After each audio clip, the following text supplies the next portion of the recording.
Hi, I am Aria from HeroBot. In this video, we're going to show you how to dynamically block a contact in Chatbot conversation in HeroBot. Please take a look at this flow.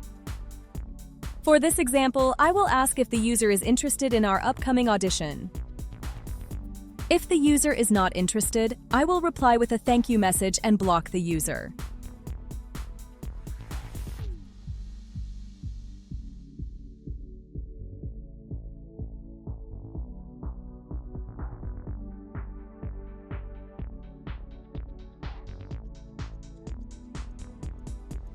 Take a look, the contact has been blocked. There you have it. You have just learned how to dynamically block a contact. Thank you so much for watching this video. Be sure to subscribe and click the bell icon to stay updated with our latest videos. See you in the next video.